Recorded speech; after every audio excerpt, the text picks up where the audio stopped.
Hello, everybody, ladies and gentlemen. Welcome to the long-awaited dialogue with women in construction on our daily topic, Rise and Empower, with the mentees from our mentorship cohort. And my name is Winnie Karpa. I'm an assistant architect from Alama Architecture, but also I'm a member, a mentee, and the assistant program coordinator of the mentorship program 2022-2024 that is being run by TAWAH Tanzania.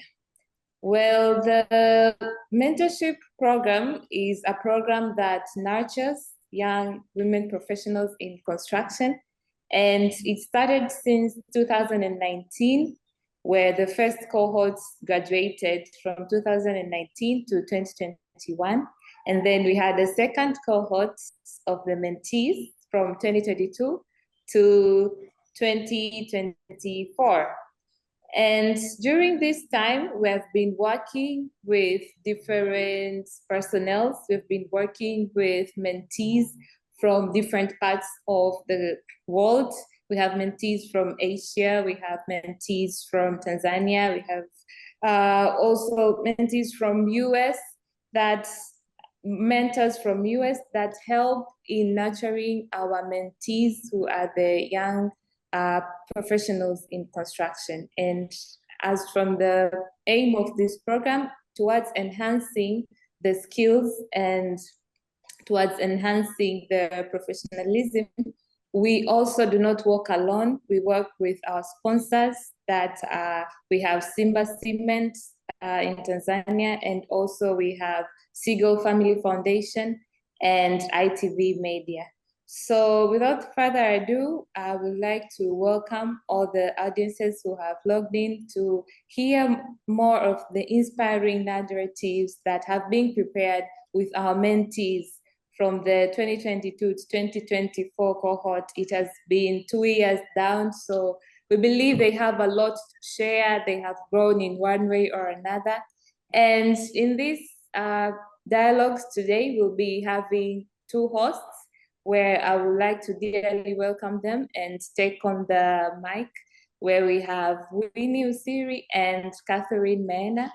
So you can take on the baton and lead us through this engaging dialogue with women in construction. Thank you. Thank you so much, Winnie Karpa. I am Winifreda Usiri. I'm your current host, and I'm so pleased to be a host today.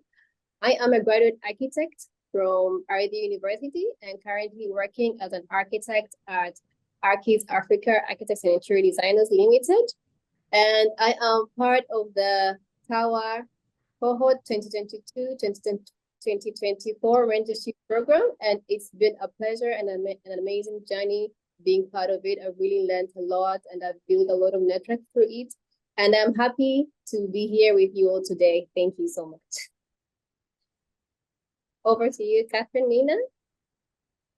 Okay, good evening, everyone. My name is Catherine Mena. I'm a graduate architect who is currently working with AAA Architects based in Arusha.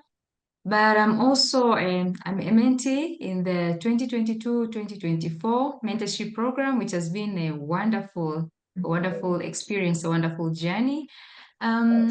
Today we'll have different topics and different discussion with our panelists, and I would like our panelists to introduce themselves. Welcome. Welcome, Nora Casey. Hello, everyone. I'm Nora Casey, and I'm a graduate conservator. I am a member, part of the cohort 2022-2024 mentorship program, TAWAH. And I have also been with TAWAH since 2021. Right now, I am working in a BRTV4 project, and yeah, now I hope we get to have a very nice and productive session today. Thank you. Nice, thank you, Nora. I welcome Faudia for self-introduction. Okay, good evening, everyone. My name is Faudia Haj. I'm a graduate architect from Mbeya University. I'm also part of one among the mentees of the 2022-2024 mentorship program at TAWAH. I'm excited to do this dialogue today. And currently, I'm a junior architect at Africa here in Dar es Salaam. Thank you. You're welcome. Welcome, Nuru. Introduce yourself. Okay, thank you. My name is Nuru Shakilioma. I'm a graduate mechanical engineer, and I am currently working with National Housing as a service engineer. So to me, mentorship is like having a guideline whereas your mentor is guiding you through everything that you're doing in professional and in personal. So I'm a mentee through TAWAH from 2022 to 2024. And so far, it has been a really great platform to get to know different people from different perception and everything is well. So I'll be happy today to share everything that I've learned from this mentorship program. Thank you. You're welcome. Then I'd like to hand over the mic to my fellow host, Winnie Siri. Please can give us a brief introduction about TAWAH, about this program today. Thank you. Thank you so much, Catherine. Thank you so much, our panelists, for the lovely introduction. So in 2022, TAWAH started its second cohort program, mentorship program for young ladies in the construction industry. And this brought about many mentors from different parts of the world to guide and support these young ladies in their profession in the construction industry. And over the past 2 years, we've witnessed their growth, we've witnessed their evolution, we've witnessed their transformation in not only their personal life, but also in their professional life, in their personal life, in actually all aspects of their life with the guidance of their mentors.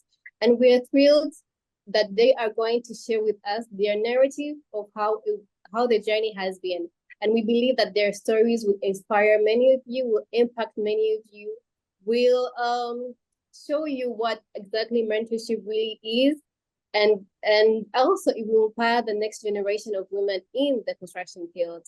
So I would really like to, and our discussion today is going to focus on 3 major parts, which actually the mentorship program has really impacted all of us in. And it is in self-empowerment, it is in supportive collaboration, and also it's in skill development. So I really like to welcome my co-hosts to guide our panelists in explaining their journeys to us, in explaining what they have learned, in explaining the benefits of the mentorship program. Thank you so much. Thank you very much, Winnie. So I would like to ask each panelist a question, but I would start with Faudhia. As an aspiring young profession in the construction field, you likely have encountered both opportunities and challenges. How does self-empowerment play a role in your journey, and what does it mean to you? Welcome, Faudhia. Thank you very much, ladies and gentlemen, actually. So first, I think we have to know what's the point or what's the meaning of empowerment. Actually, what empowerment means is taking control towards all the things that we really want to achieve or a person who we want to become. So one among the things that aspects of the self-empowerment or empowering ourselves, one among the key aspects is awareness. So in my journey in this construction industry, one among the things that I developed is self-awareness, whereby knowing my strengths and weaknesses.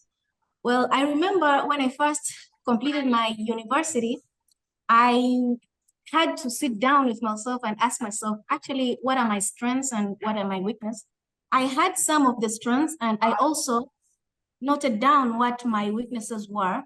I remember soon after I completed my final year exams, I started finding a place for me to do internship because I was good in some softwares which we use in architecture like ArchiCAD, Lumion and stuff, but I had one among our lecturers once told us that one among the softwares that are very useful in the construction industry is AutoCAD. So for you to be a competent, architect, you have to know this software. So I asked myself, what should I do? I started looking down for places where I could do my internship. So you can see that I did know what my strengths were and I did know what my weaknesses were. My weakness is that I didn't know AutoCAD at all because the last time I used it was when I was in my first year. So I went to seek for internship opportunities where luckily the office that I got were using AutoCAD as their main program. So while doing my internship there, I got to learn, I got to ask for help, and finally I got to understand and be competent in the AutoCAD part. So one among the things or one among the aspects that we can work on is self-awareness, like knowing exactly what you're good at, what you're not good at, so that you can easily focus on the things that you are good at and also ask for help on all the things that we are not good at. So we can empower ourselves by firstly knowing ourselves better. So the second thing that we can use us as youth in the construction industry is developing our skills. Like with the advancement of technology, everything is available in the internet. So it's all about us sharpening our skills, learning new knowledges. I remember the first once in my office I was given this task was to presentation floor plan, like the ones we see on Pinterest. So as we know, it could be done with just AutoCAD or ArchiCAD. You had to use softwares like Photoshop. And by the time I wasn't good at it at all. But I thought to myself, this is a challenge. I'm given a task at work. What should I do? Should I say that I can't do it? No, you never have to say you can't do something. You have to say you can try. So I took on the challenge and learned on my own the Photoshop software. And there's nothing that's not on the internet. You can use a lot of resources online. There's lots of tutorials and I was able to do it. So that's the second thing. We always have to develop our skills, learn new stuff so that we can be updated. The third thing is that persistence and resilience. We as young leaders, youth in the industry, we face lots of challenges from not getting job opportunities, like not being trusted with work. But one among the things that we can do is persistence and resilience, knowing that things will get better and keep on learning, keep on seeking, keep on asking for help, keep on asking for opportunities, resilience. There's this quote that I really love. It says that a river cuts through rock, not because of its power, but because of its persistence. When you're facing challenges, what you have to do is being resilient, not just like losing motivation and just go on and do other things, but rather you have to persist, you have to show up again and again so that you can be better. So that's the third thing, that we have to persist and be resilient when we're facing challenges. The other thing is developing an optimistic mindset rather than a pessimistic mindset. Background check. What an optimistic person is a person who thinks positively and believes that positive things are going to happen in the future. Like you have a certain hope in your heart that things are going to get better, things are going to change, like something good is going to happen. But a pessimistic person is one who just wait for the worst of things. Like whenever something bad happens, he or she will be like, I knew it. I knew this will happen. Like, I'm not meant for good stuff. I'm not meant to get a job. I'm not meant to like get praise in work, stuff like that. You just have to have this positive mindset about yourself. Like, I'm able, I can do this. If another person is able to do this, that means I can also do it. So we have to be optimistic in everything that we do, especially as ladies. We usually face lack of motivation, lack of self-confidence, lack of self-awareness, lack of self-esteem. But having this kind of mindset, like, I also can do it, we will reach a very bigger place. So whenever we face challenges, we just have to have this positive mindset, like it will work out.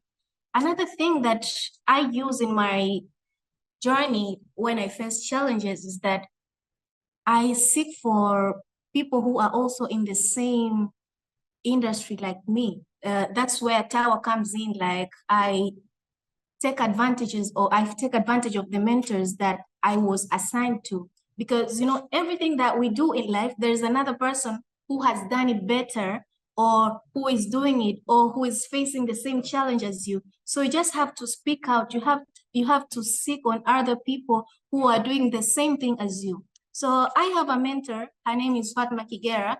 I actually regard her as a big sis because we went to the same university and she did the same course that I did. She's also an architectural technologist.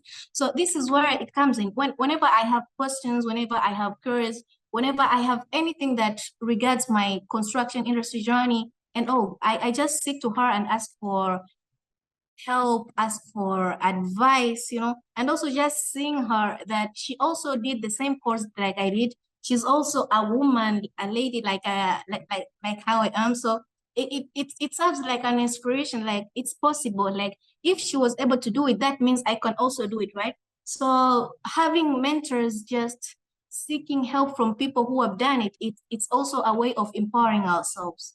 So that's all I can say about empowerment.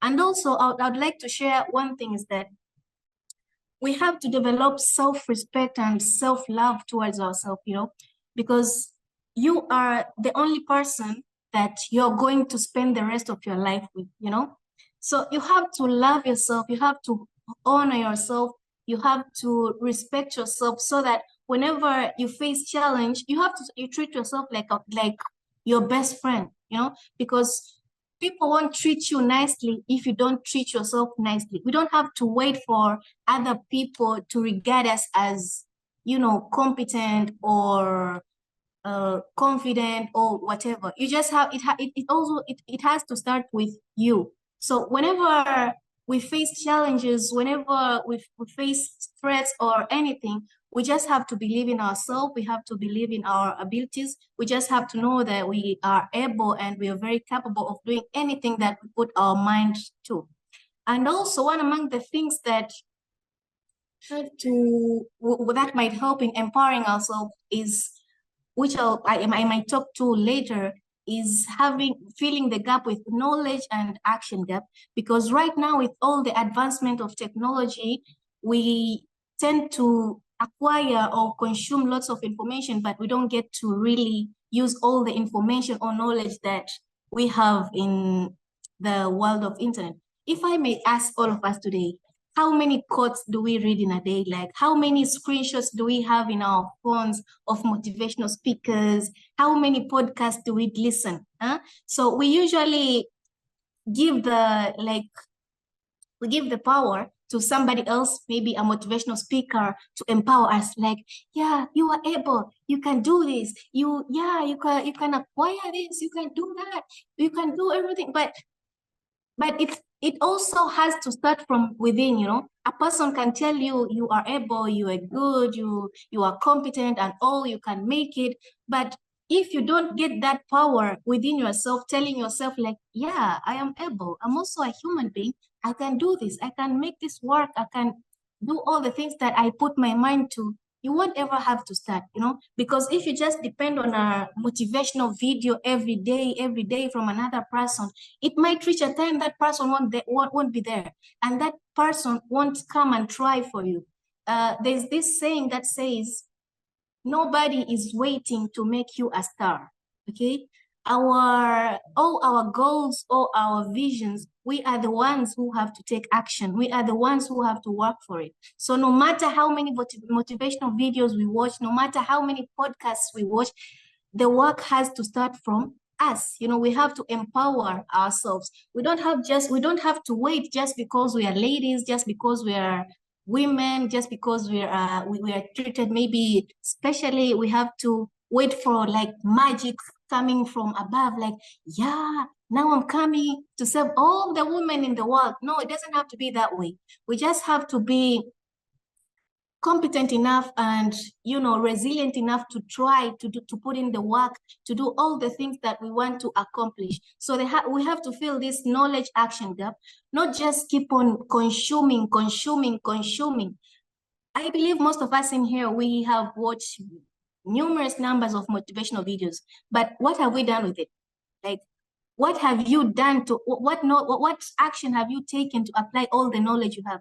You can have a mentor. A mentor might tell you, yeah, go and seek for a job, do maybe prepare a CV this way, go and ask for a job to a certain company. But what if you don't go? Will she come and do the interview for you? No, she won't. So at the end of the day, the conclusion is that we have to do our own stuff. We have to do the action that's needed to fulfill our goals. Okay, so nobody is going to try for us. No one is out there thinking of, oh, there's this girl who wants to be a very famous architect. There's this girl who has a certain goal. I have to go and make her do this. No, you know, a good example is like our parents. Our parents pay for our tuition fees.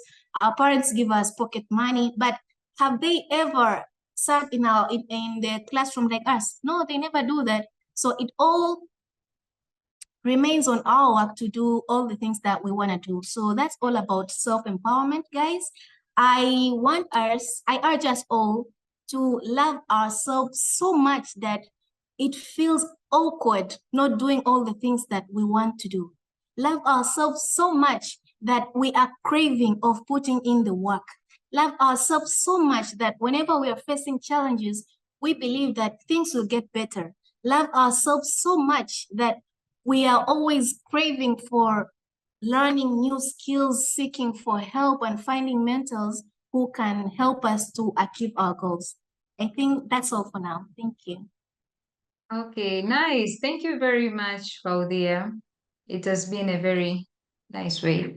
So transcending to Nuru, in our rapidly evolving world, driven by technological advancement, the construction field is also seeing the emergence of innovative solutions and opportunities. How do you stay ahead and adapt to these changes? Welcome, Nuru. Thank you so much, Catherine. As I was just listening to Faudia, she has tried to say a lot of things that really involves in our today's technology. And I really loved when she said that we should, the ending part, that we should love ourselves and do the thing that we want to do. That was really great. And so getting back to our question that in today's fast-paced world, especially in the field as dynamic as construction, staying ahead requires a combination of continuous learning and emotional intelligence and technological advancement are transforming now as we design. So things like when you want to make a priority in technological advancement, you need to consider a few things that will help you to emerge in continuous learning. And I've highlighted some few points that are gonna help us to like keep adapting these technological as they change and embracing every technology that we have, because the technology right now is moving very fast. We have seen things are happening, especially in our country with the SGR. It was a dream, but now we have it in our country. And so as we continue learning and involving ourselves into different technologies, softwares, we learn to know that technology is constantly evolving and we need to keep ourselves updated. So I'm going to highlight with you just some few points that I've written down. So the first thing that we're supposed to do is continuous learning and skill development, keeping up with the new skills. Like, let's say you're a mechanical engineer, or let's say you are a quantity surveyor. So this is the basic let's say skill. So you need to like see how other courses are doing, how other people are doing stuff. And so just don't put yourself in the small box. Like, I'm a mechanical engineer, so all I'm gonna do is doing the, let's say, the services of the building. So you can also dive into what other courses are doing. Let's say what an architect can do. What can I do even if I'm not an architect? what can I do, or what can I contribute apart from my own profession. So another thing is sorry. So, okay, another thing is networking and collaborating. So right now there's so many apps, so many things where you can get networking. Let's say there is this app that I'm currently using where every day they're posting where an event, be it construction, be it personal development, or it can be anything of your interest, they're posting it there. So the app is totally free, and you can just go there and search down, see what interests you, and you can do, you can get seminars, you can get where the conferences are happening. So it's just you keeping yourself updated with how the technology is going. So this application gives you a wide range of different seminars and conferences. So once you log into that app, you get to choose what you want to go. So with that can give you a wide range of like having network and make some new people, meet other professionals as yours, and also help you to like navigate the technology, how development is going and how this world is evolving. So, and another thing is like embracing technology. For me, let's say there was this app that was launched, and I was like, nah, I don't want to use that app. Let's say TikTok.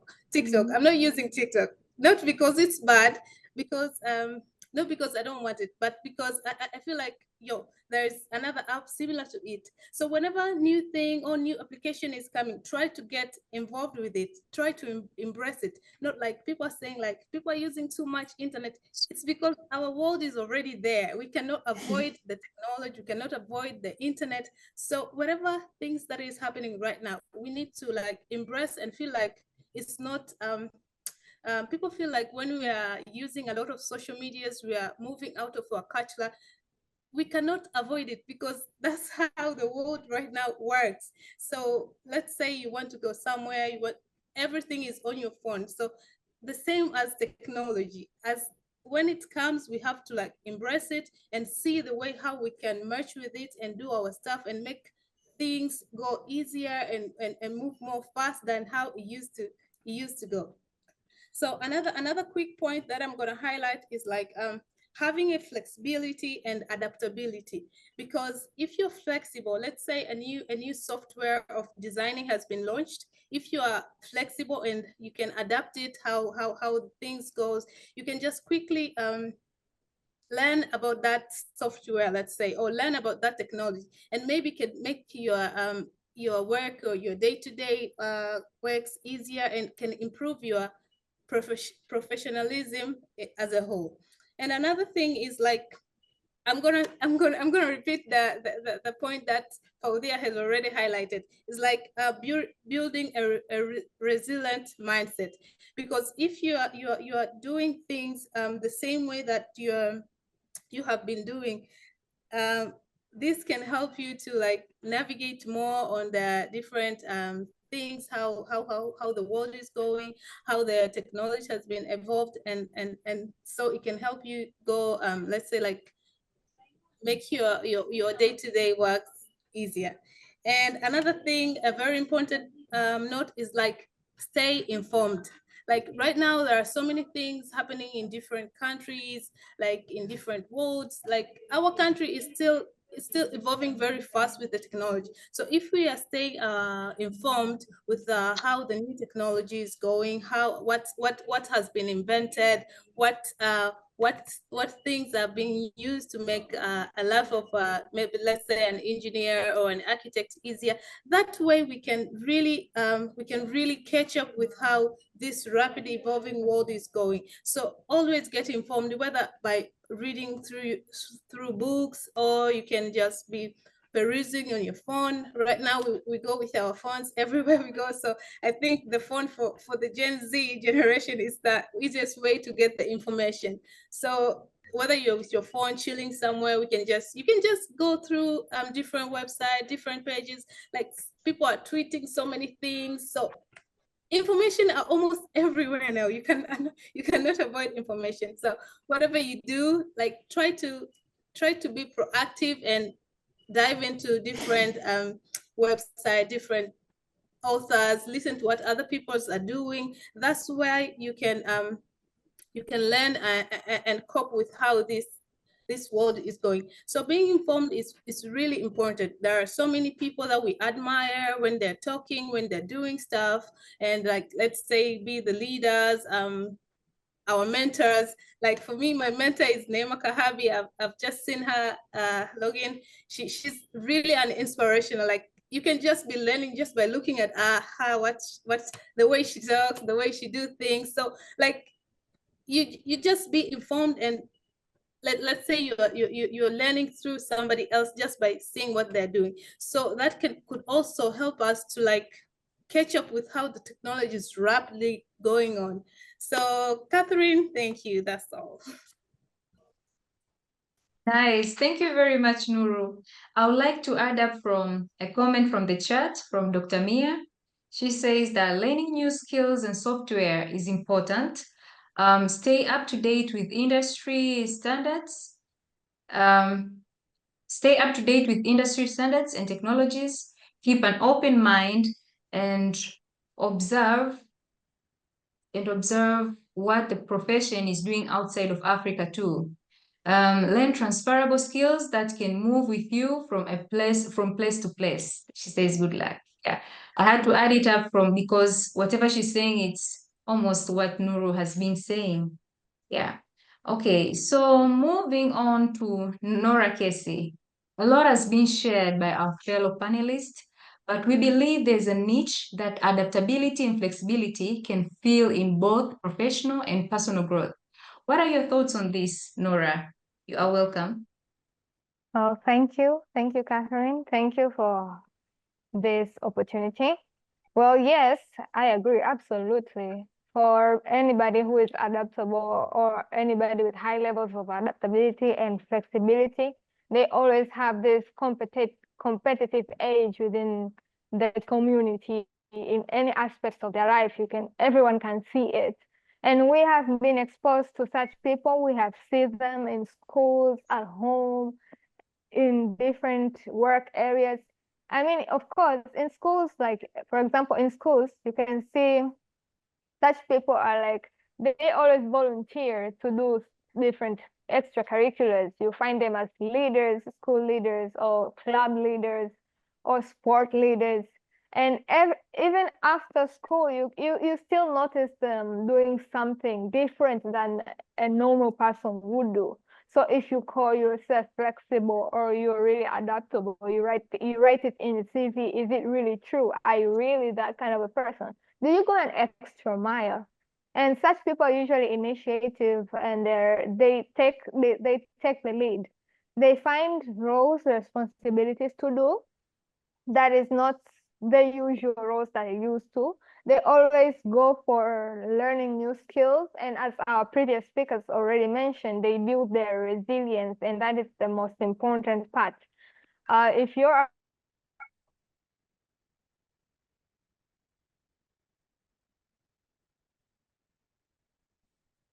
in the future, and people with high levels of adaptability and flexibility, you can see different qualities in them, especially in communication. Obviously, they always solve problems. It's a new challenge. They welcome it. They solve it.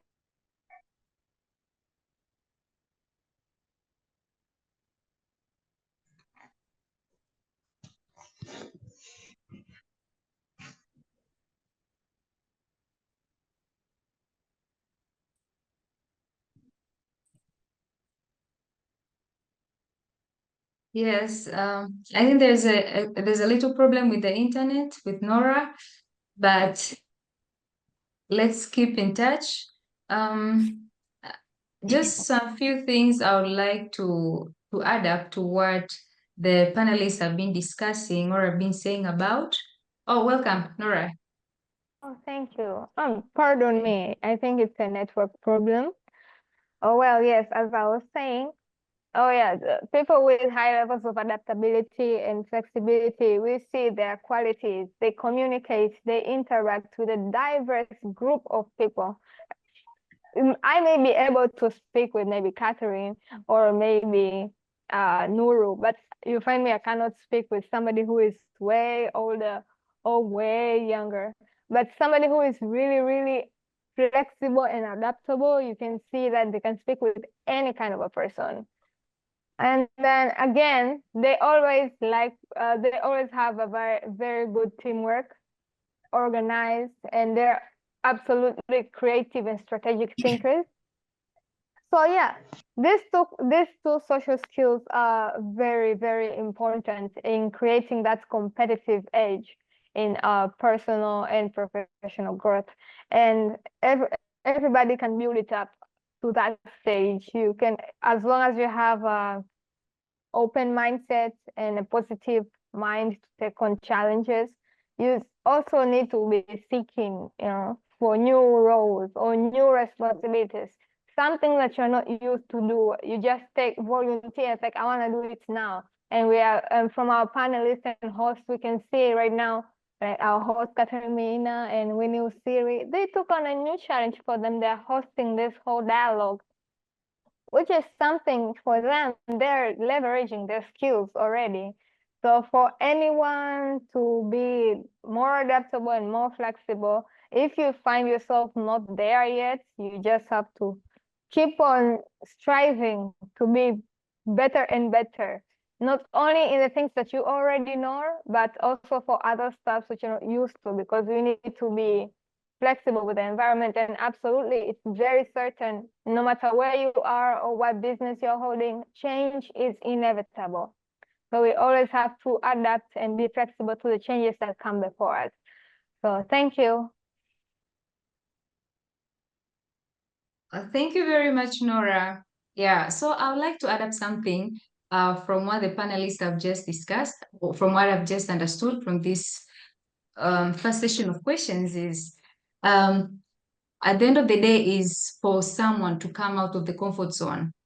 Like the way Faudia was saying, Nora, the same with Nuru, it's like you should be able to come out of your comfort zone and take up new skills, advance in new technology, be adaptable. All those comes from you coming out of your comfort zone. And the good thing that I would like to congratulate to every panelist on this session is that I remember there was this one saying my mentor, I think she told me, like, I think it's yesterday, she said, like, you know what, you can lead, it could be an animal or anything, you could lead it to drinking water, but for the person or for the animal to drink water, it's the animal or the person to decide. So I'm so happy that the panelists, what you have discussed, it's that you came out from your comfort zone and someone guided you to taking up new skills, to advance in technology, but you are also able to do that. There's that part which you have to play. So the good thing is you are able to take that action, and that's so very good. So congratulations to the panelists.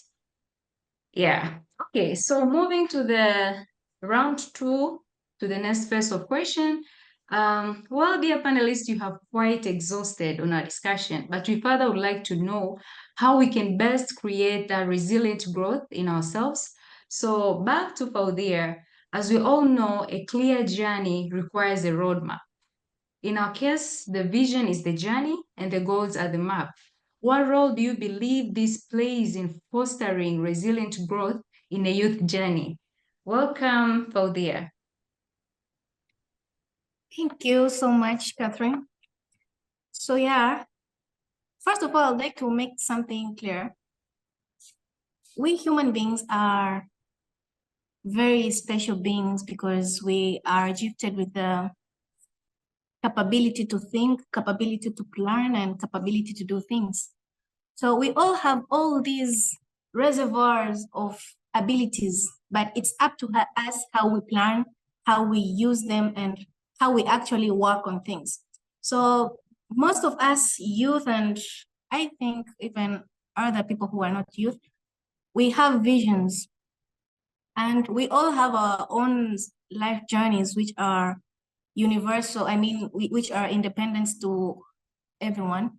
But for us to reach the visions or to acquire all the things that we really intend to acquire, we have to plan, we have to dream, we have to plan, and we have to set very good systems for us to achieve all the things that we really want to accomplish. So since we are smart people in a smart generation, I'm going to share a smart way of setting goals so that we can achieve our dreams.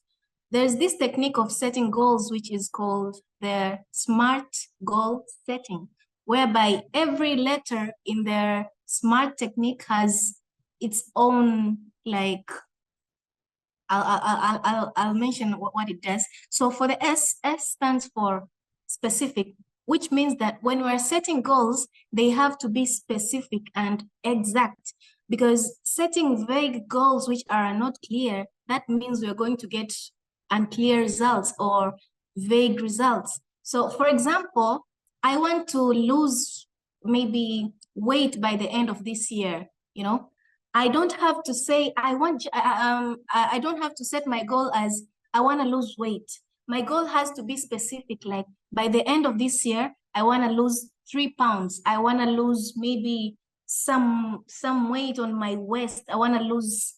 You have to be specific on exactly what you want, because you are smart. You have to have a smart and clear goal, right? So for example, you want in a professional level, by the end of this year, I want to have succeeded in learning so and so softwares. It has to be specific, not just saying, by the end of this year, I want to be competent in architecture. I want to be good in my industry. That's not specific. You have to be clear. By the end of this year, I want, or I intend on completing, let's say, 2 residential projects and 1 commercial project. That's clear and that's specific. That means you'll exactly know what you're going for. Not just saying, I want to be a famous architect. Where are you going to start? Famous people do a lot of things to do famous. So to be famous, so you have to know exactly what you want to do. The second thing is that the M means measurable. So your goal, you have to break your goal into simple, actionable steps so that you can be able to measure the milestones. You know, life sometimes gets a bit boring. So having a big goal may tend us to like lose motivation to keep on doing it. But breaking down your goal into simple, actionable steps, actionable things that you can really do it might make it seem simple, and also might give us a room of rewarding us when we accomplish something. So for example, your goal by the end of this year, you want to have done maybe 4 residential projects in your professional level, let's say. You might say, maybe, one among my steps that I'll start with is I'll take a paper and sketch the floor plan idea. That's all. That's all I'll do for this week. Is that hard to do? That's not hard. You have 7 days to do that simple thing. You see? So you have a goal of completing 4 residential projects by the end of the year, but the simple step that you're going to take for this week is just coming up with a concept, coming up with an idea how my floor plan will look like, how my house is going to, you know, the form, something, just something simple. For personal level, you might say maybe your goal is losing 3 kilograms by the end of the year. You might say for this week, I'm just going to buy the what do they call, rubber, the ones they use on when you're going to the gym, or I'm going to buy the gym fit, the outfit that you're going to use when you're going to the gym. Is that hard to do?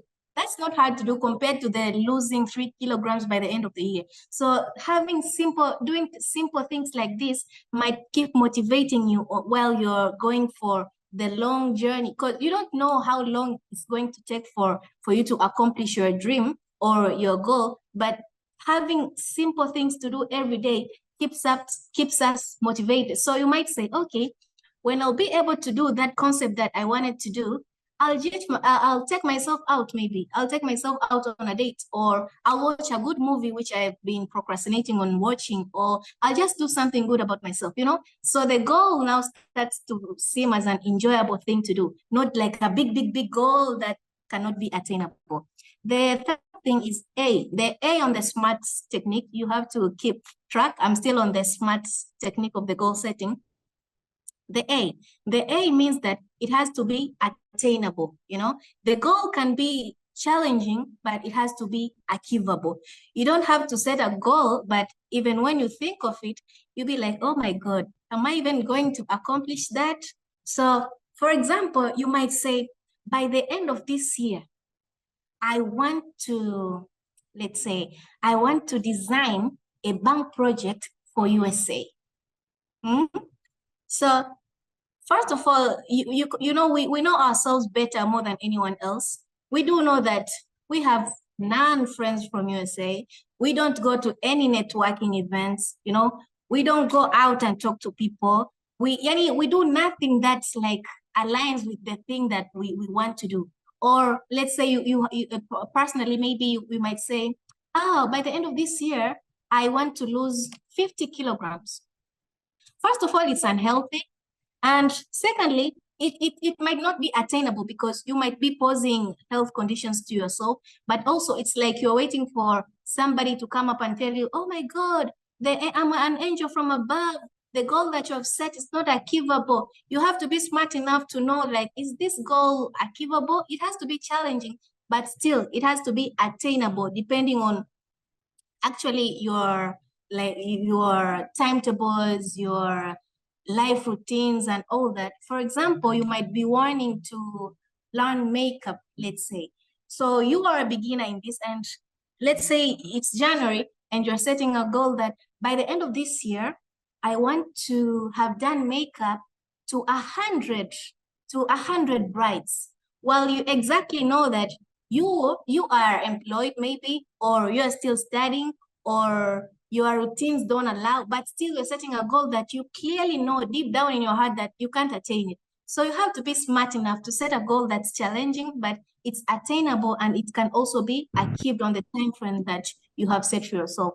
The fourth thing, I think the R stands for relevant, meaning that, first of all, we as human beings, we all have to be having our own core values, like the things that we really want to be doing, which explains our personalities and our behaviors. So for every goal that we set, it has to be relevant to the person, or to the person that we want to be, to the better self that we are imagining of being. Not because, let's say, I'm for there, right? I have things that I really, really want for myself to the core.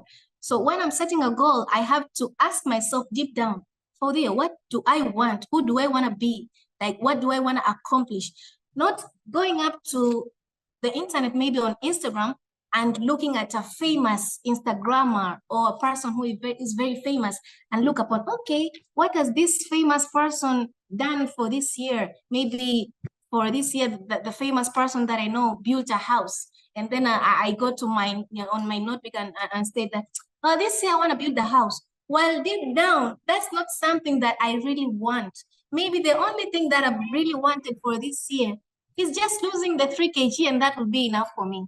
So we all have to learn ourselves better, knowing what exactly we want, like being content of the vision that we are looking forward to. So whenever we are setting goals, the goals have to be relevant to us, of the person we want to be, not of what another person wants me to become or what another person is doing. The goal, the thing has to be about you, because you can't be wasting time on working on a goal that's not yours. Like, why would I be challenging myself to build a house while I'm not in need of a house right now? Okay, well, there are more important things of me doing right now. So we have to use our energy, our motivation, and our resources to work on the things that are relevant to who we want to be and what we really envision of us to become, either professionally or personally. Do something that's relevant to the kind of life that you are envisioning in your mind, because our stories are different. You know, I might be an architect today, I might be a singer tomorrow. So if I'm not content, if I'm not relevant to all the things that I really want to the core, I'll be jumping up and there, up and there, up and there, and will end up being depressed because I don't even know what I'm really looking forward to. And our journeys will be long, long, long, because we'll just be jumping, but not actually staying put on the things that we want to do. Lastly is time.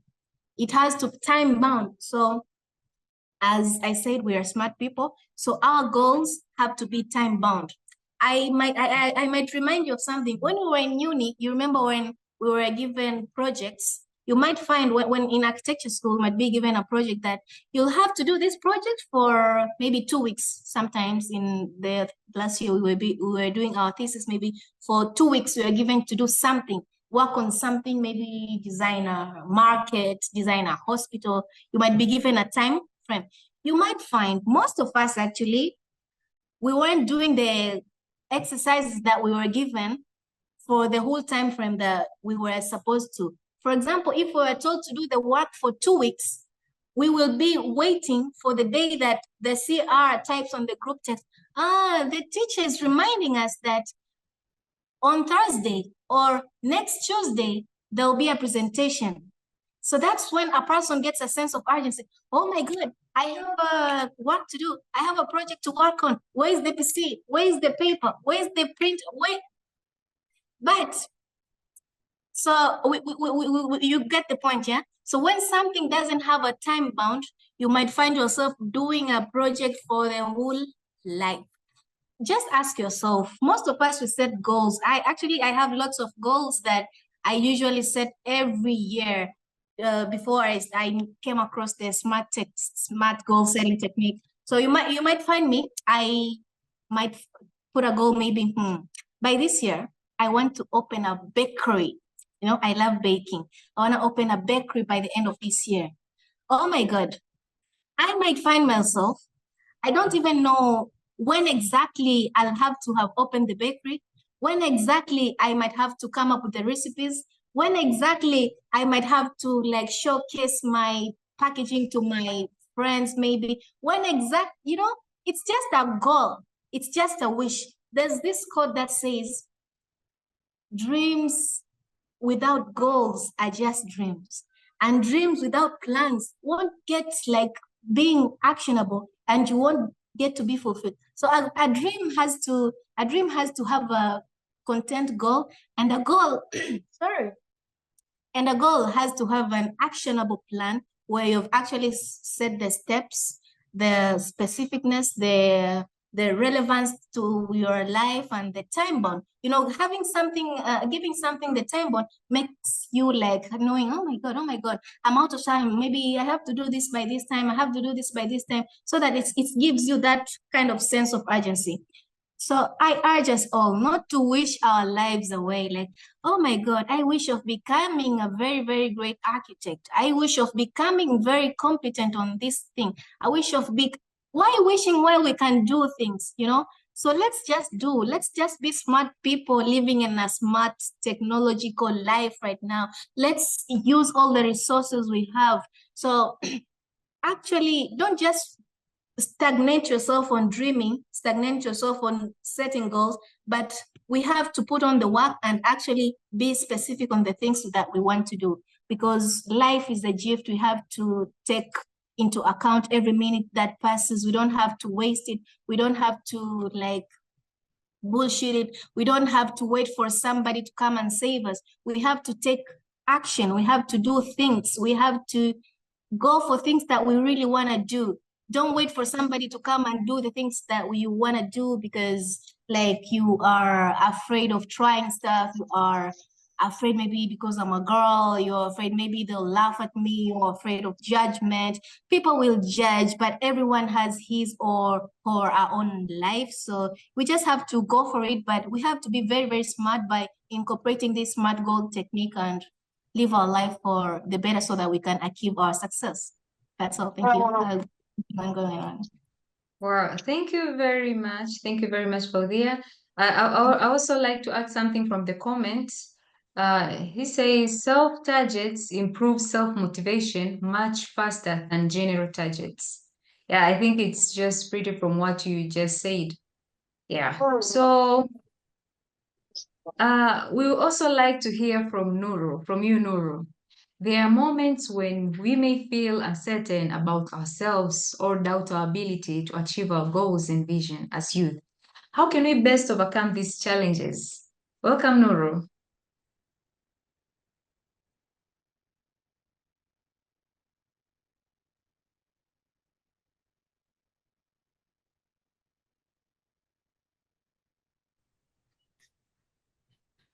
Thank you, Catherine.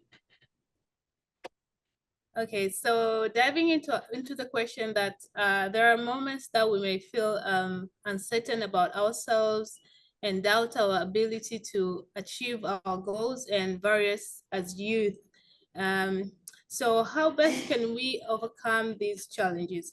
I think first is like overcoming self-doubt and uncertainty is something that I believe is grappled with, especially to strive to achieve big goals. So whatever you set like big goals, you start feeling like, can I really do this? Can I dive into this? So that is when the feeling of like, I cannot do this, like I'm not sure if I'm gonna do this, if I'm gonna make it, they start to like showing up to ourselves, and we cannot deny them because it's part of being a human. So like when you're experiencing that self-doubt, like you cannot do this, the first step to do is to like acknowledge them, that it's okay to have those uncertainty. It's okay to be unsure of what you're doing.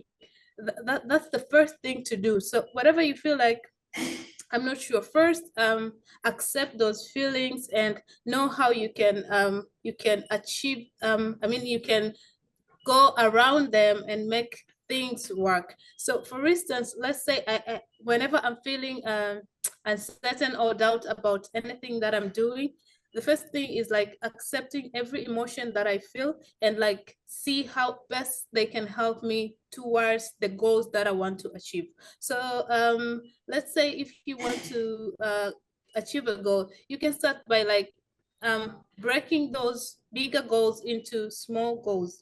Those small goals can help you walk slowly, like go and achieve the bigger goals. So as long as you have the small goals, you won't feel the edge like, no, I cannot do this. But when you have the smaller activities that you are working on towards the bigger goal, that's way you can reduce the amount of like feeling uncertainty and feeling doubt about yourself. So the smaller goals that you can plan them from the beginning of when you are setting a goal. For me, through this mentorship program and through my mentor, Neema Kahabi, the first thing that we started doing when we were paired as mentor and mentee, we started like highlighting the goals that we're gonna achieve from the short-term goals, the long-term goals, and like the goals that we're going to work with like for a very long time. So like things like that. So when we were having goals for like 3 months, so we were focusing like giving priorities,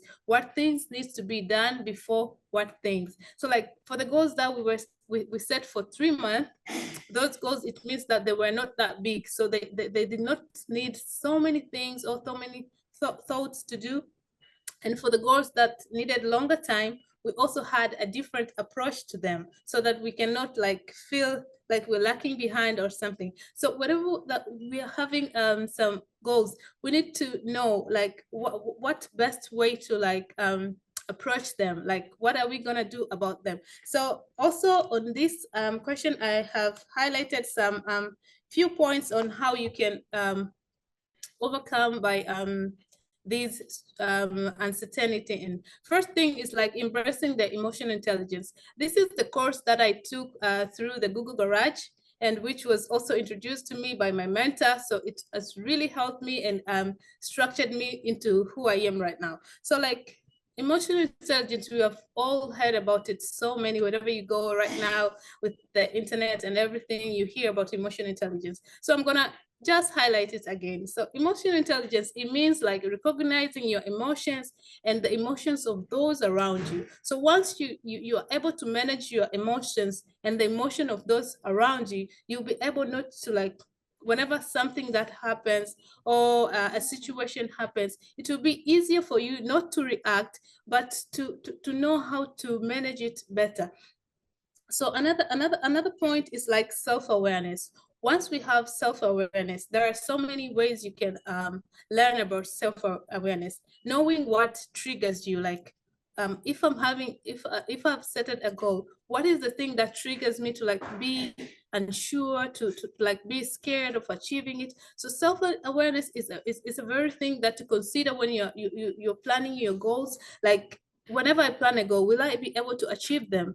If I don't achieve them, how will I react? Like, will I just quit and do something else? So once you're aware of yourself that this is who I am, this is what I want to do, this can help you like go through that thing that you have planned and help you to navigate through it. And at the end of the day, you're going to achieve it.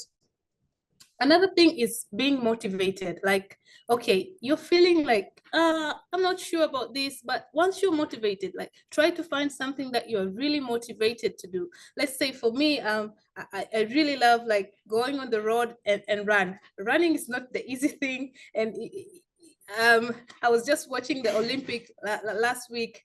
Even the biggest athletics, they face the same thing. So it's not just you. Even the biggest athletic, they dropped out of the marathon. So it's something that you need to be really motivated. So everyone is passing through the same doubts and uncertainty. So it's not just us, or it's not just you. So what you need to do is like embracing. So once you're motivated with something that you're doing, that can really help you to like not quit in the middle of it, because it happens. Yet we cannot deny those feelings. Like, we're not that much strong because we're only human. So whenever that thing happens, all you need to do is like keep pushing and like moving forward, and like knowing what you really want. That can be something that can help you overcome and achieve your goal. So another thing is having social skills.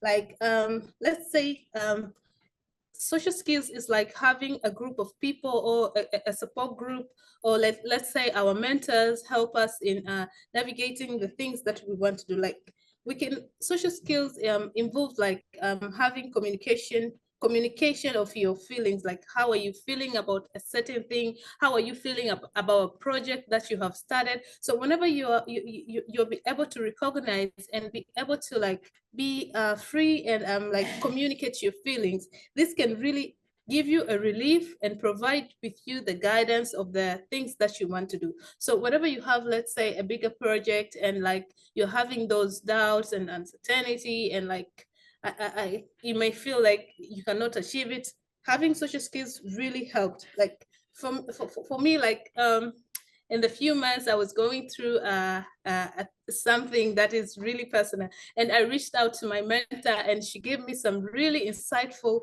things that I'm actually sharing them right now. Like, whenever you're feeling that, all you need to do, like, embrace them, talk to people, like feel whatever that you're feeling at that currently moment. Like, because once you deny it, you are creating even a major problem. Like, you can even have like depression on in. But once you accept that these things can go the other way around, that's the first step to like achieving your goals and moving forward. So another thing that I have highlighted is being able to have empathy, understand others' perspective. Like, sometimes when you're having a doubt and you have another person like giving you advice, so we need to be ready to like listen to other people's perspective about a certain situation or about a certain topic that you're going through. So once you have that, like, you'll be flexible and you'll be able to adapt to what other people are saying, and you're able to like, I would say, take those comments and help you. Maybe it can add an important details into your project or into your goals. So once you have seek that empathy from others, that could really work and support you and build stronger connections with others, so that whenever you're moving, achieving your goals, this could be a really like a torch to guide you moving forward. So once we set goals, the important thing is like knowing from the beginning that things might not go the way that we're expecting them to go. So accepting the things that might go wrong, that could be a best way to achieve your goals and be able to having a great results at the end. Because once you're prepared, nothing can break you. Like, you'll be strong. Whatever challenge that you face towards achieving your goal, you can be strong, and remember that everything by the end of the day, they're going to work out smoothly, because you have able to manage what you're feeling. You're able to know how others may react to what you're doing. Not everybody understand what you really want to achieve in this world. So your goals might make sense to you, but might not make sense to others. So also accepting that my goals doesn't matter to other people. That could also have a really good thing in a professional environment, and also in personal environment. Like, you can achieve anything, like whether be it in your workplace, or whether be at home, or with your friends. Whenever you have this positive energy within you, like, everything are going to work. So we hear every day, we're listening to the reels, to videos on Instagram, like, you always have to maintain having a positive energy. And this I can say that this having a positive energy really helps you to, like, overcome whatever uncertainty that you have. As for me, let's say I come in the office in the morning, and like my boss or other co-workers are trying to get into my nerves. I said, not today. So, like, whatever I'm doing, that it helps me to, like, have a positive energy and focus on what I have to achieve on that day. Because I've seen people, they get distracted by what others says to what they're doing, yet you get completely distracted, and once that happens, it blocks you to, like, achieving what you have planned. Let's say for the day, there are people who say that, no, my day has been ruined. So I would really urge you to, like, not let people get into your nerves, because you know what you want to do. You know how you can best achieve your goals. So whatever that something comes, so do not let negative energy come to what you want to achieve. Do not allow others. You can listen to them once they're giving you advice, but you can choose what you want to do with the things that you want to do, because everything that we do is for our own. We're doing something that we feel that is right. So whenever you're doing something that you feel this is right, you're probably doing the right thing. And another thing about achieving goals is, like, once you achieve the goals, is it makes you feel good about it, and that's the positive energy about it. So that's all for today. Thank you, Catherine. Thank you very much, Nuru. It's been a very nice way. Leading on to Nora Casey, considering your active involvement with various collaborative platforms, particularly your frequent work with the community, how do you leverage the knowledge and experiences gained from these engagements? Welcome, Nora. Well, thank you so much for this opportunity again. Well, if for all of us who have previously attended the previous dialogue, I think we had a similar question with this topic, how to leverage what we learn. And I will speak from my experience. How did I leverage what knowledge and experience I gained from being a volunteer at TAWAH? Well, first, in what ways that you can leverage your gained knowledge and experiences, you have to do a self-assessment. Now, before I joined TAWAH, I used to call myself, I'm a multitasker. You know, I can do multiple things at the same time. And then when I started doing volunteering activities at TAWAH, and when I saw specifically, when I saw all of you, if you have been in TAWAH, you have heard of Joyce Said. When I saw her, I said, I am not a multitasker at all. I was just pretending I'm a multitasker. She could do TAWAH activities at the same time undertake tasks from architecture, at the same time do her own business. Right now, how many of us can say, okay, I partake church activities or mosque activities I go volunteer in an NGO. At the same time, I work. At the same time, I do this and that in the same period. Most of us, we find excuses like in the middle when you see any advert. Let's go volunteer somewhere. Like, I don't have time. You have work. So first, you have to be truthful with you and honest with yourself that I know I have this skill. Now, did I learn out of what I see here? Do I really have these skills in its full extent?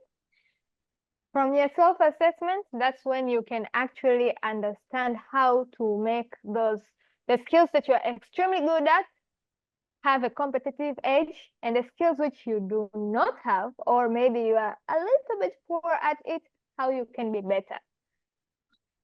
Then another thing is my resume. I started working very late after graduation, but within that period, I was with TAWAH volunteering, and out of all jobs that I've applied for, none of them I was never not called for a second and third round interviews, and I simply had only one experience. I kept TAWAH there, that I was there. I did an estimation of this value of a project in TAWAH. That's it.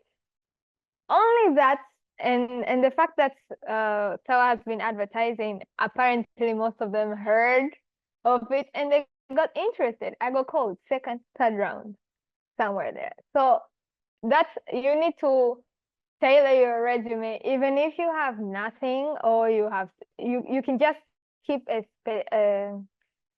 what do you say, achievable, something which is numerated. As long as they see the numbers, there is something. You get called somewhere. Yeah. And then with what's from TAWAH, I kept on learning more and more. I did little takeoff activities, BOQ activities with TAWAH, but now after that, I kept on improving and learning other activities from there. So I am keeping on improving other skills, like this speaking skills right now. I'm very poor at it, but here I am. And I keep on improving other areas, aspects. Like right now, I prepared the presentation, but apparently I cannot share yet because it will be hard to collaborate with other panelists. But yes, it's something that you have to do. I mean, you keep on improving what you have, you keep on improving it, and that's how you keep on making your skills or your knowledge earned more unique, more competitive, and more specific for you. And then again, networking. You always have to network. I started networking with TAWAH, and even outside of TAWAH, when I see my clients are usually, currently my clients have been foreigners. When I see them, I greet them very nicely, and then I give them a little bit of TAWAH story, and they get interested. And then we have a topic, and then we talk, and then I get an opportunity out of there. So that's how I keep on using TAWAH regularly to make what I've learned so far, competitive. And then again, whenever you have to leverage your skills, you have to showcase yourself, especially in interviews. So in this current task that I am in BRT4 project, when I first got in, the manager, I'm with the contractor, the manager and the team works manager, they're all doubting, like, oh, you're a very small girl, can you really handle big tasks of this project? What I did, I took my phone, I went straight to my gallery, TAWAH gallery. I showed them a picture. I was busy carrying rocks, breaking rocks. I said, look, I'm on site. I'm building. What is this? This is just another challenge I can handle. And from there, there was a sense of respect. Like, oh, she is young looking, but and very small bodied, but she knows what she is doing. So obviously, they kind of build that respectful barrier with you. So if you have something to show it. Do not be shy. Do not be scared. Even if it seems very minute to you, you never know what the other one thinks. Like, okay, this one is taking a challenge, which is good. So yes, so whenever for me, this community engagement and the activities that I've been exposed with TAWAH, mostly with TAWAH, I have others on the side, but mostly with TAWAH, they really made me look, they made me look more than I am. I'm already smart, yes. School, great, yes, but TAWAH just added this little salt that made me look better. So for others out there, if you can be more volunteering in these community activities at home, at school, at church, just volunteer. It does not matter what it is. From there, how to make it useful to you is just how you will use it at your advantage. So when I was volunteering at first, I tell people, they were like, oh, why are you going there? Why are you working for free? They're not paying you. So in their mindset, they think like TAWAH is taking advantage of you, but in reality, I am taking advantage of TAWAH. It has pushed me to miles. So anything can take you to the next step. That's it. So thank you so much. Wow, very nice to hear from you, Nora. I would like to give you, like, if your presentation, Nora, is ready, I would like to give you like 5 minutes to present it. You're welcome. Mwingine mbona pia ni moderator lakini Oh no. Well, I was just showing a simple example here.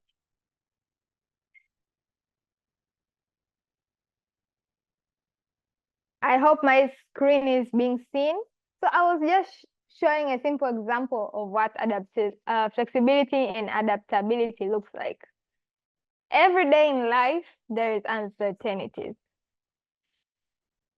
Somebody who has those qualities will always have solutions to undertake them. And after that, you get a better outcome and your experience builds you. So we can see, just for this simple picture, you can see that people who with these social skills, they are strategic thinkers always, and they come up with solutions, problem-solving solutions at it, not just any solution, a solution which will work. And for them, for their personal growth, once they set their goals, they must achieve it. They will achieve it. It does not matter how hard life is or what is not there yet. One way or the other, they will look for it and they will go achieve that goal. And for the case of their professional life, they will always work in teams. They will communicate, because if there is an uncertainty, obviously you would have to ask for clarifications, and that's asking for clarification with fellow teammates. You come up with this better outcome that is both good for you, good for the team, good for the company. So such people end up being in managerial positions and better in the companies, and hence, in summary, as you can see, these are like few qualities of people who are adaptable. I mentioned already, they're continuously learning, and many people have already said about resilience. They're very resilient in any situation. They are strategic, as you can see, and collaborative. Of course, they will collaborate with anyone who is relevant into what they want to achieve. They are always aware of where they are and what they have to do. And the thing about being adaptable is you always have to be aware. In case of anything, there is a solution for that to work. And for flexibility, it's usually when it's immediate. You are immediately taking into consideration certain factors and you accommodate them. So mostly for the sake of others. And in the job industry, employers, they always look for people with such qualities. They are looking for nimble people who are quick on their feet, quick in their head, quick in their tasks, and always making what's more creative than what is already there. Thank you. Okay, thank you very much, Nora. I would like to welcome my fellow co-host, Winu Siri, to take the lead on question and answer sessions. Thank you. Well, thank you so much, Catherine.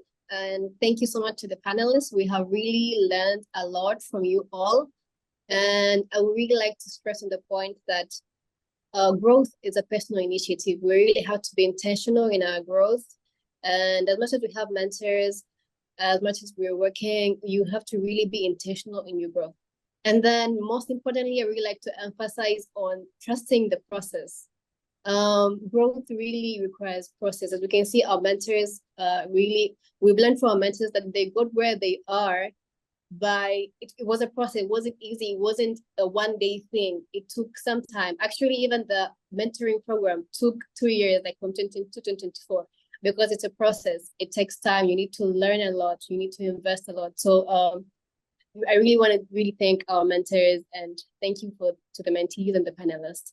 And to our audiences, I welcome any questions that you have to our panelists.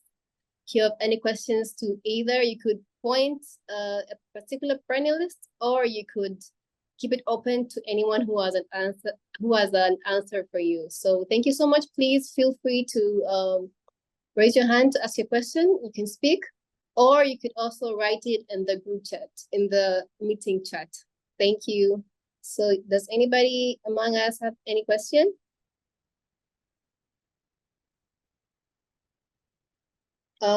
Catherine, please help me monitor to see if there's any question in the chat.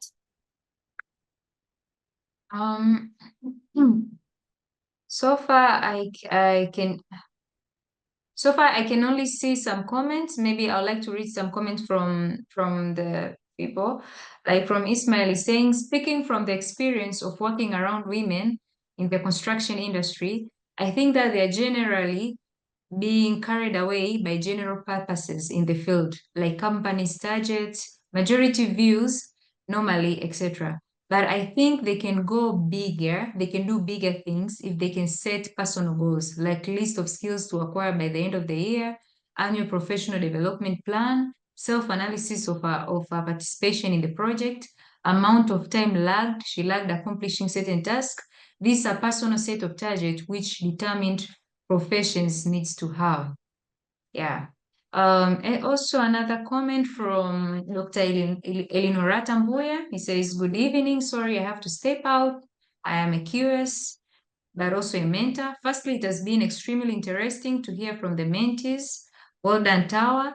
This plan makes this webinar very meaningful. Well done to all mentees and mentees panelists. Great points and experiences shared, improving self-awareness, technological improvement, challenges or the social skills, the SMART goal settings, and much more, and being proactive. As saying goes, whoever actively seek advice are always faster learners and advance more quickly than those who don't, as you all did joining the mentorship program. Congratulations, because you did well, you chose a great route. An important point mentioned that sometimes we lag behind when it could be a matter of lack of self-confidence in decision, for which just a little push makes a huge difference. I keep learning, honestly. Yeah. And also, she also said, I feel unrealistic if I ask the mentees if they have achieved the mission. They have demonstrated that they did, at least for the panelists representing the majority.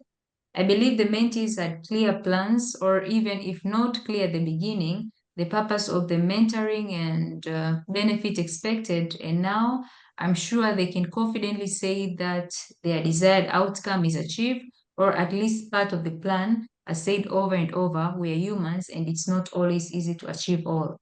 On a different note, I believe that I'm speaking for many of us, the mentors, if I say that I have also been a student for my mentee, learned a lot from her, as well as some lifestyle issues, some informal this and that, some things out there which are interesting ICT-based stuff.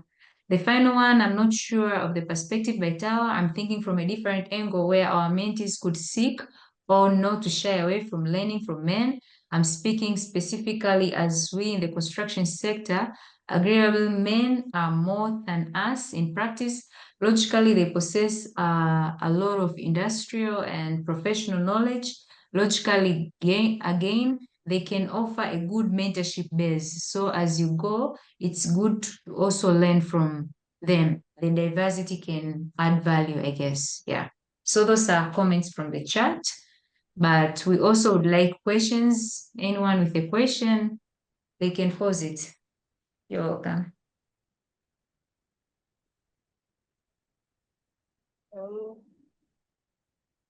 Welcome, Joyce Said. Hi everyone, and congratulations to the panelists for the good presentation and the achievements that you achieved so far since joining the mentoring program. I really appreciate, and I'm now seeing the evolving mentees that we knew before, and now there are so many changes that you have made and you have achieved a lot. Thank you so much. And maybe if I may ask, it might be answered by anyone from you guys. I'm also a mentee. I'm a mentor, but also a mentee, because learning is a continuous process. So we learn every day and we learn from each other. So for you mentees, what kept you being in touch with your mentor? Because sometimes you find like maybe you're connected with a mentor who is busy, is not responding, or she's a bit behind. So what did you do for you guys to proceed the mentorship, the relationship with your mentor? What was your first priority to do with that person when you are connected with? Thank you. Thank you so much, Joyce. Panelists, does anybody want to address this question? Yes, I will answer this one. Karibu. My mentor is Indo Varanasi. She's an interior designer and architect based in Dubai. So me and my mentor, we already have we have different professions. That's one. Two, the distance is already a hindrance, but still, what I did is I adapted to her schedule.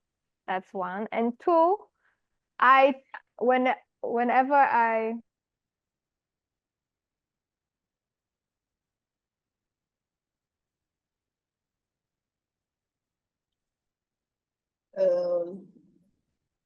I see that we are having a network issue. Karibu Nuru. Okay, answering Joyce, I would like to say keeping connected to a mentee, I mean a mentor, I agree, can be a little bit challenging, but what I did was always trying to reach out to my mentor whenever I needed her assistance. And because they're very busy and their schedule is tight, but you have to be like persistent, like always trying to check them through the phone.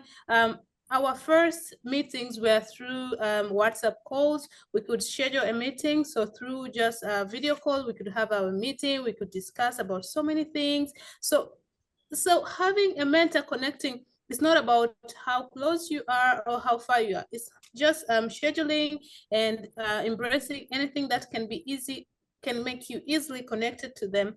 And currently my mentor is in India and she's doing her PhD, but just now she logged into this meeting, but she had to go out, but she already texted me like, yo, you're doing great. So having a chart or anything doesn't have really to be physical. You can do the impossible, like trying to find a way to connect to them and push it and call them whenever like you feel like they're lacking behind, or texting them or asking for a meeting. So that's how you can get connected, because not always they will try to find you, because they're also doing other stuff. And yeah, so it can be like that. Thank you.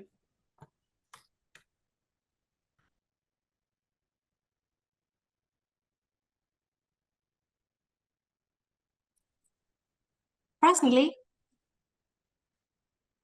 I usually just have an open-minded mindset. Well, you know, life happens. She also has a life apart from me. And I treat my mentor, actually regard her as my big sister. So I usually just understand that maybe right now she might be busy, because it happens sometimes I might be trying to communicate, but maybe she might not be online, or maybe she might be dealing with some other things. Or I usually just have this mindset that she'll find this message later on and we'll get along. So that's just how we go about this. She's my big sister. So when she'll be like free or get the time to catch up and maybe reply, then we go from there. That's personally to me.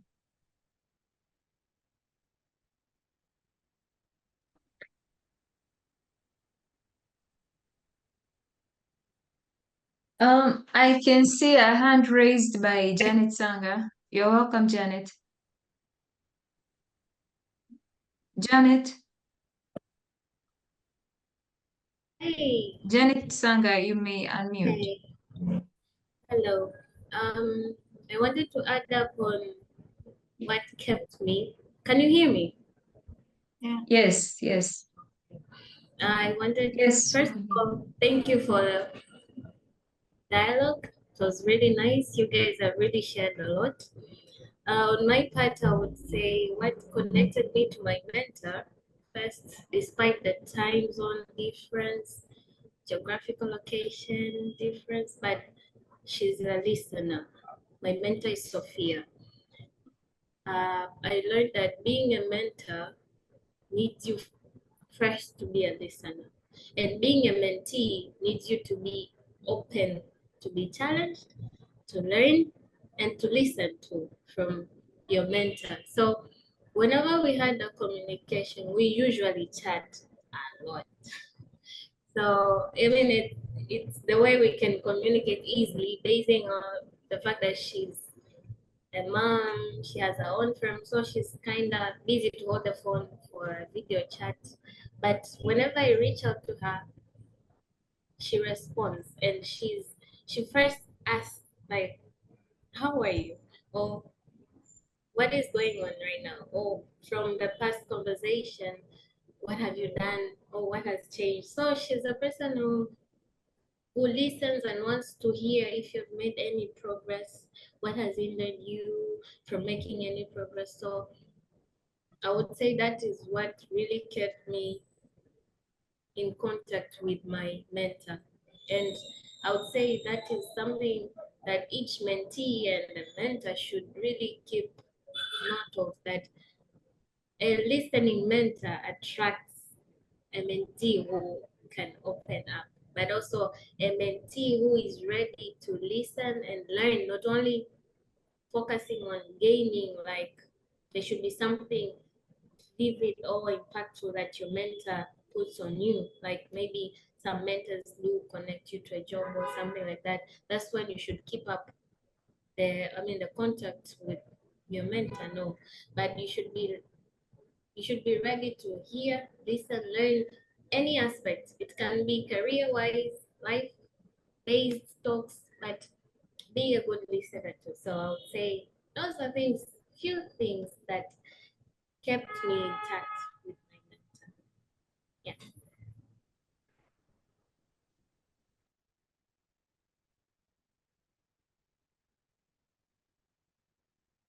Thank you so much. Did I see a hand from Fatma?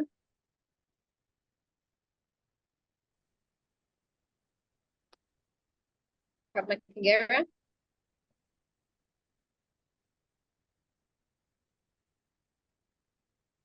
I have a question, if I may ask. Okay, welcome, Dr. Okay. Hi, ladies. Congratulations. It has been amazing listening and watching you guys. I must say your mentors have done an excellent job. Congratulations. I wish I had my mentee was here to listen. I had a mentee who had, she dropped out, but listening to you all, it's also a learning platform for me that, okay, how do I motivate my mentee, you know, to stick to the plan and see the value the way you guys did. So I've been learning a lot, and thank you so much for that.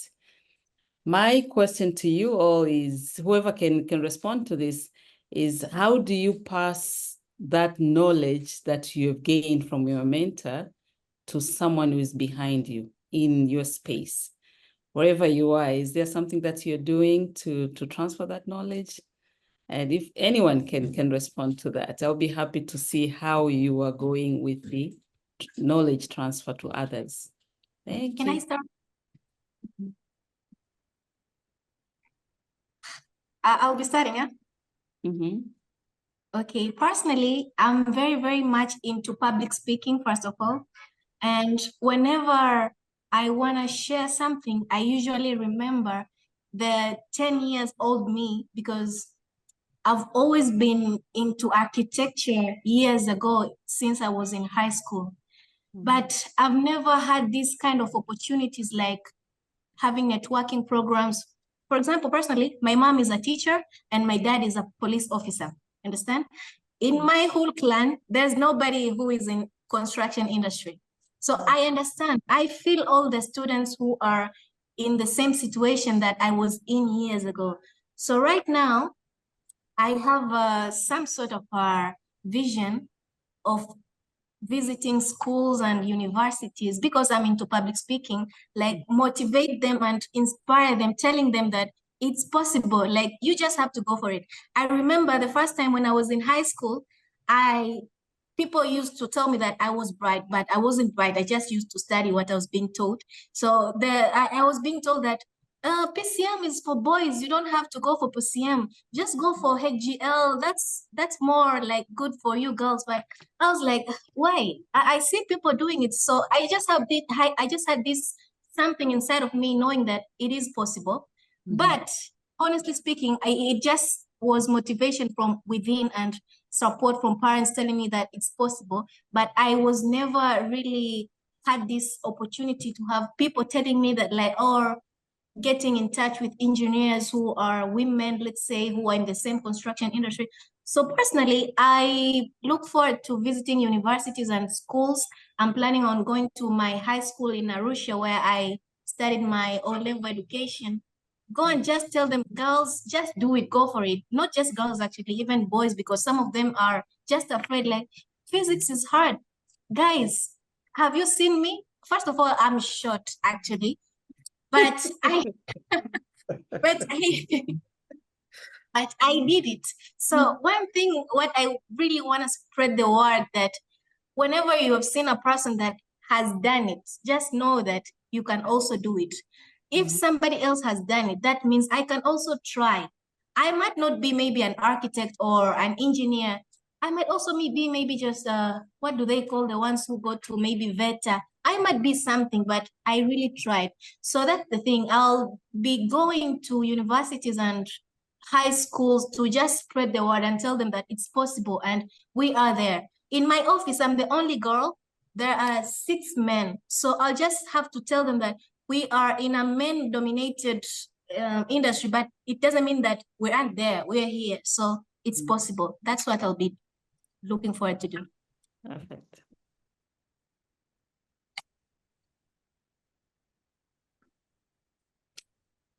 Nice. Thank you very much, Paudia. I would like to welcome Janet Sanga. I can see your hand raised. Welcome, Janet.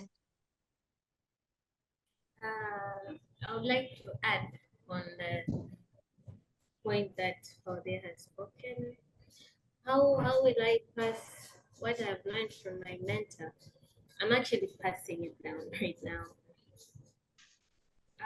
I could recall an event that made me say, I will also tell somebody else or somebody younger to me or somebody going through the same thing that you can still do this. I remember in 2023, last year, I lost my job and I was so confused. I was really sad and somehow disappointed, but it's something that I was somehow not expecting.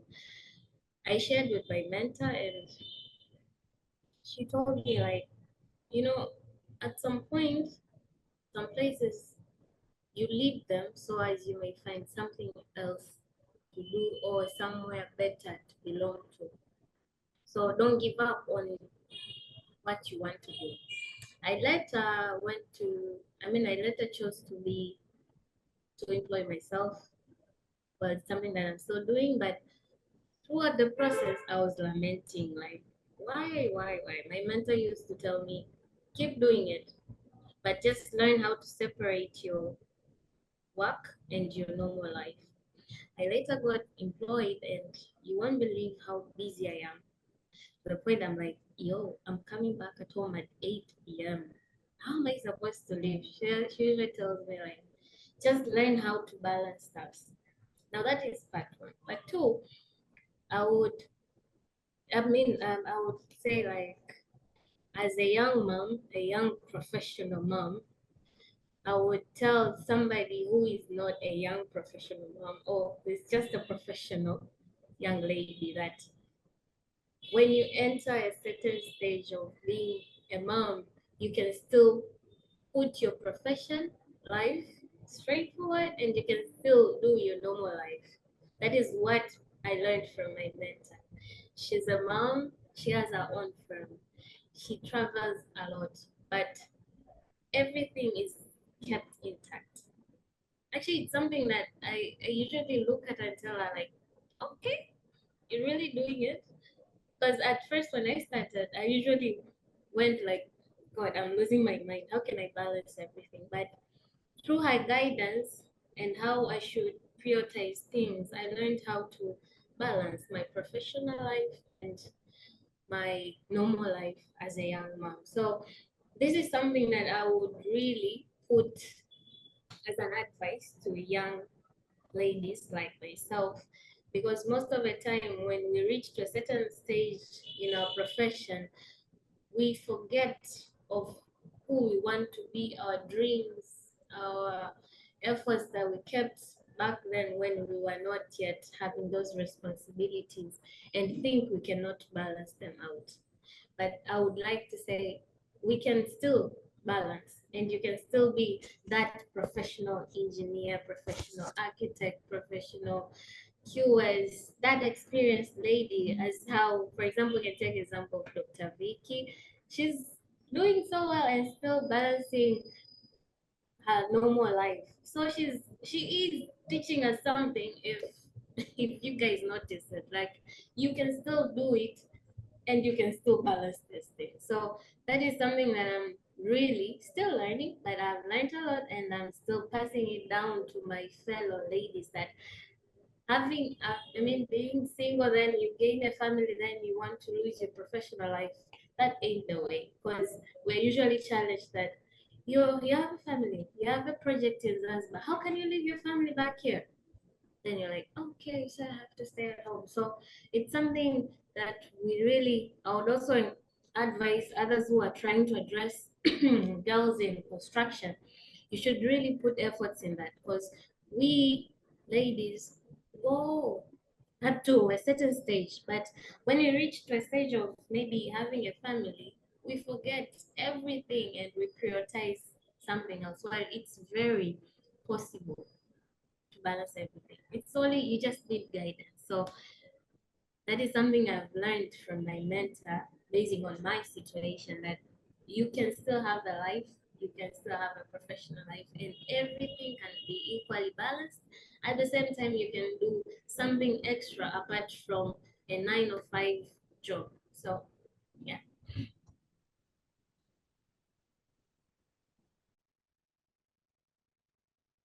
Thank you so much. I see a hand from Nora. Karibu. Yes, I want to add up on that.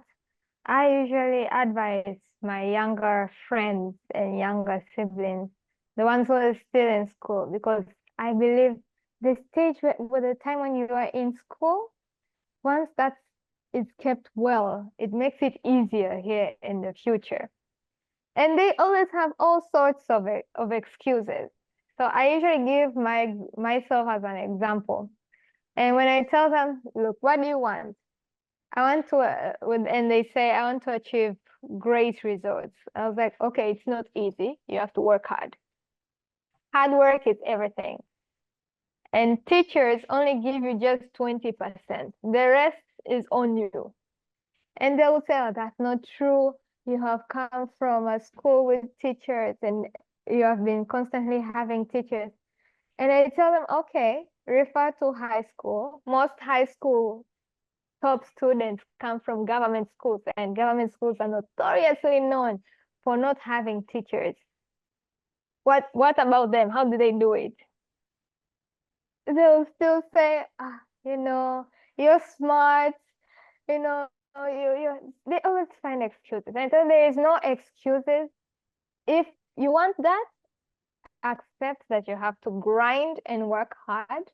It's you. You have to do it. If you do not decide that fully and you sugarcoat and maybe, what is this word in English? I forgot this word. Kama unajibembeleza, achana na kujibembeleza.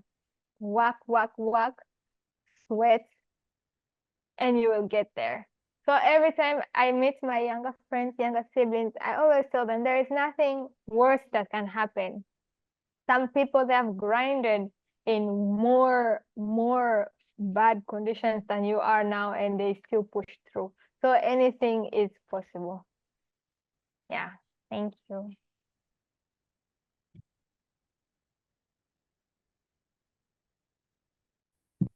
Thank you so much, Nora. Do we have any further questions from the audience?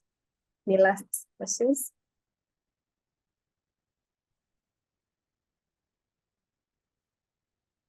Yes, maybe if Karibu Joyce. Okay, thank you so much. And maybe if I continue the question that Dr. Vicky has asked, because mostly we are taking mentoring as more of like professional or what, but most of us, we have siblings, we have young brothers, we have young sisters. And for me, maybe an additional to the answers that mentees have been sharing, maybe I'll add on that and saying that we have always been mentors. Despite you're a mentee, but you're also a mentor who has siblings. You have young siblings, like you have young brothers, you have young sisters, you have cousins. You have even his friends who needs our advice and things like that. And sometimes I didn't know if maybe like I was inspiring Nora that I was multitasking, but I find like I was just doing normal. So unfortunately, I had a person that is also seeing me as I'm doing much than what she was thinking of multitasking. So what maybe I can advise also to mentees, it is not necessary like to reach a large platform. We can also start with the people who are surrounding us. We can start with the family. We can start from the family, mentoring our youngs, mentoring our sisters, so as to make them like to make them also reach to their goals. So sometimes you can plan maybe like I'll be traveling and move to schools or universities and maybe you find your schedules are too tight and you don't have that time, but you can use the small platform that is surrounding you, either it's in workplace or at the family level. Start with that, then go and do more and more. So I'm just wishing you all the best in transferring the knowledge that you have gained from the mentoring program. And what something else that I would advise, do not break the relationship with your mentors. Keep in touch, do it more, and it is really nice. As a mentee and a mentor, I'm also enjoying in this mentoring journey. So keep on the relationship active. Thank you so much.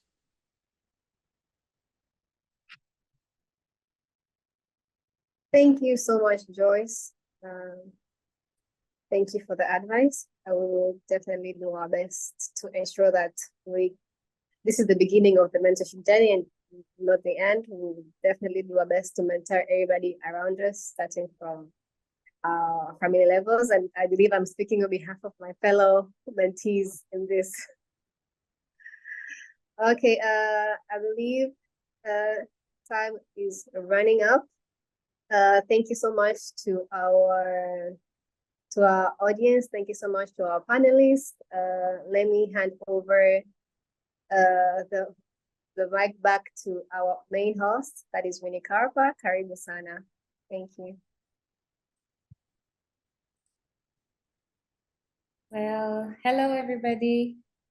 It has been really nice session and we have quite grasped a lot. And as for us, as the mentees, we can see quite the growth from where we started to how 2 years down now. We can share our narratives, we can hear all these empowering stories. And from today's session, I would like to thank our panelists who have shared a lot. To summarize from what maybe they have shared with us that I have also grasped is it always starts with you, empower yourself, leverage from the technology that is growing now. We're having a fast-forward growing technology nowadays, and keep on empowering yourself in the skills. Skills development is the core ideal thing to go with, and leverage from the networks that you create, working with the community. That's how you can grow. There are no other miracles in the world. So thank you very much to our panelists and also our moderators and the audience. It has been a great session. And as from now, as said, we are towards the end of our mentorship program, where the second cohort, that is the 2022-2024 cohort, will be ending sometime in September on the 27th. And we hope the mentees, the mentors that have been with us in this whole journey will keep on passing on the baton, will keep on mentoring others, will keep on leveraging from the experiences they had. This is just, it's the beginning. It's the end of the structured program, but it's the beginning of more greater relationships. And to that also, sometime in November 2024, we'll be calling in for interested mentees and mentors also for another cohort that will start for 2025. And we are welcoming you all if you want to participate as a mentor, spreading the knowledge, experience, you're all welcome. And TAWAH is, you can say it's more of a less welcoming home of learning and experience. So we welcome you all. And as for us for today, we're really thankful for the dialogue that we had. They're never enough. The 2 hours are never enough, but we keep on structuring them to a way that everybody grasps the knowledge that we have and keep on nurturing our loop. So thank you very much. And before ending, I would like to, for everybody, we normally take a group picture, so everybody to turn on their screen. Everybody. It's nice seeing you all. So you're taking a group picture. Smiles.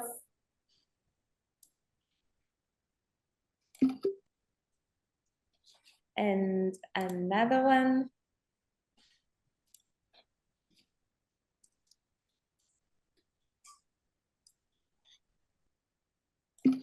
Yay. Well, thank you very much and wishing you a good evening. Thank you for joining in. Thank you for your comments and bye-bye.